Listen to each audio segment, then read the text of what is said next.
à la CASMAT Territoire de Sciences et je suis particulièrement le développement des 2 futures salles immersives du Centre de Sciences Cosmocité qui sera placé sur le site des anciens moulins de Liancourt, donc un planétarium et une salle interactive 3D, c'est aussi pour ça que le projet m'intéresse.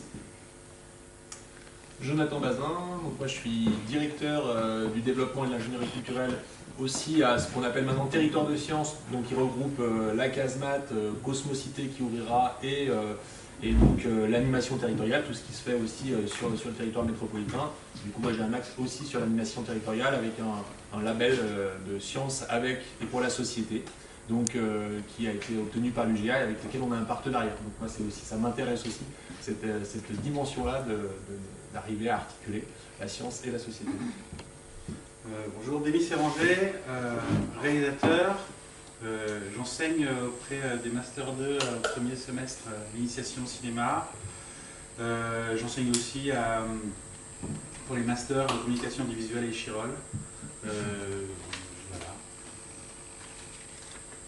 Viviane Tréby, je suis socianthropologue de l'art à l'UGA et enseignante en graphisme et en socio, sémio auprès des écoles Brassard. Je suis aussi musicienne, mais je fais de la radio. Et je travaille beaucoup sur les projets transmédia, réalité augmentée et inclusion de genre. Je suis Morgane Schmid-Giordano, je suis autrice de bande dessinée et réalisatrice et productrice dans le champ des nouveaux médias. Dans le cadre de Sciences Po, je suis les étudiants dans l'évolution du projet Studio et j'enseigne également à l'école de cinéma d'animation Brassard sur le campus de Grenoble. Nicolas Roland, du coup, je suis enseignant en game design à Brassard et à côté de ça, je suis aussi game designer dans un petit studio de l'Ain, principalement développé autour des jeux vidéo à portée pédagogique, donc qui enseignent les maths. Là, on est sur enseigner des civilisations autochtones, etc. Voilà.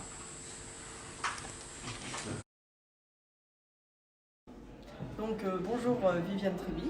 Bonjour. Vous êtes chercheuse art et sciences humaines et aujourd'hui vous avez participé en tant que jury à la soutenance des 5e années du Master Transmédia.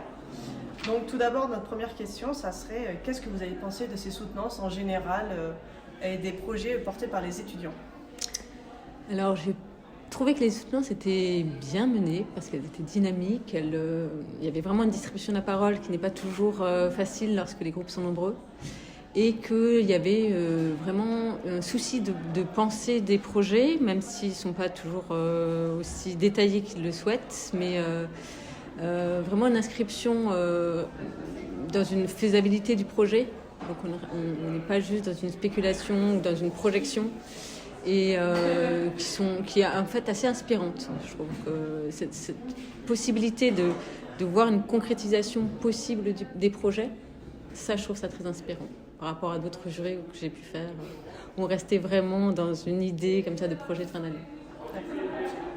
Ensuite, ma deuxième question, ça serait quel a été pour vous le moment fort de ces soutenances? Ça peut être une intervention en particulier, une idée en particulier, quel a été le moment pour vous où vous vous êtes dit wow, ça change, c'est original, ou quelque chose qui vous a touché au niveau des sentiments?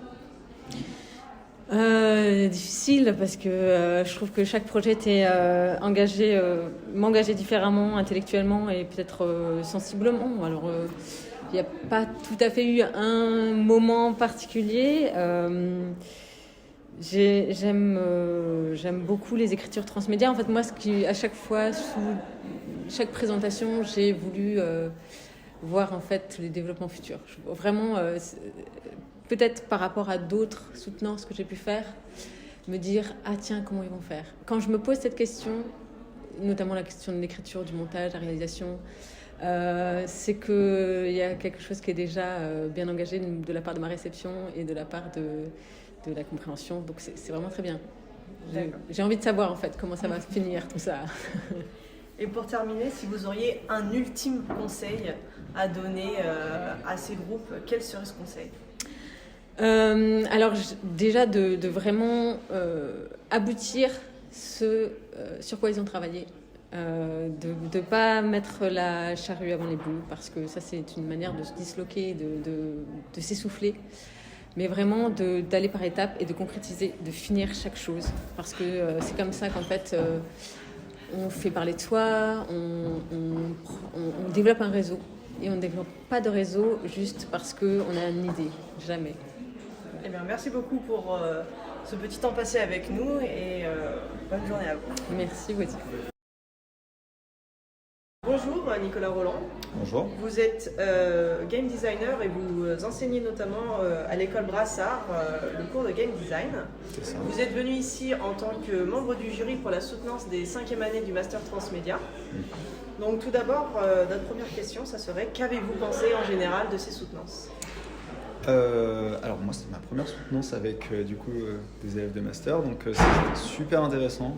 Les projets étaient tous différents, ils proposaient tous quelque chose d'unique. On sentait que le projet était réfléchi, donc agréablement surpris pour ce premier jury. Et vraiment j'ai envie de voir ces projets évoluer, j'ai envie de les voir peut-être même être posés sur la table au concret. Donc voilà ce que j'ai pensé. Avez-vous retenu un moment fort de ces soutenances, que ce soit au niveau de la réflexion, que ce soit au niveau des idées ou même des sentiments mis dans ces différents projets ? Alors, le premier moment qui m'a marqué, c'est vraiment l'arrivée en retard. Alors, c'était scénarisé, j'ai bien compris, mais arriver en retard, ça va, non et toi. Et j'ai trouvé ça vraiment très très intéressant comme mise en bouche. Après, à côté de ça, j'ai retenu le projet Mathilda, notamment par rapport à son placement, le côté un peu culotté du projet, et en même temps totalement assumé. Donc je trouvais ça vraiment très intéressant. Et puis je pense que le projet a vraiment un bel avenir devant lui, si bien sûr il continue à le faire évoluer, autant sur l'intention que sur l'équilibrage du jeu. Mais je trouve ça intéressant. Et pour finir, si vous auriez un ultime conseil à donner aux différents groupes, quel serait ce conseil ? Alors à tous les groupes, ou ça peut être individualisé ? Ça peut être individualisé. Non, pour le premier produit, donc Non et Toi, je pense qu'il faut vraiment qu'ils arrivent à, un peu comme mon collègue disait, trouver vraiment leur placement. Est-ce que vous voulez vraiment que faire de la sensibilisation ? Est-ce que vous voulez aller un peu plus loin ? Et après, juste foncer parce que juste le projet il est intéressant, je pense que ça peut vraiment plaire à un public. Le deuxième projet autour du Beldon, enfin pas que le Beldon, mais entre autres le Beldon, c'est pertinent. Moi sur le propos, j'y crois à fond parce que je sais que ça marche vu que j'en ai fait un peu dans le même style. Il faut juste vraiment qu'ils arrivent à trouver leur cœur de ludicité pour attirer un maximum de monde et sensibiliser un maximum de monde par rapport à cette cause qui est ultra essentielle pour notre époque. Et le dernier projet, donc Mathilda, moi j'y crois à fond. Il faut juste que là, ils fassent un gros travail d'équilibrage, de présentation sur leur carte, peut-être réfléchir leur placement et surtout réfléchir leur marketing, où je trouve qu'il y a peut-être un produit qui est aujourd'hui un peu trop coûteux par rapport à ce qu'ils proposent. Il faut vraiment d'abord qu'ils commencent à faire des conventions, qu'ils fassent du prototypage, qu'ils présentent à des éditeurs et ensuite foncer.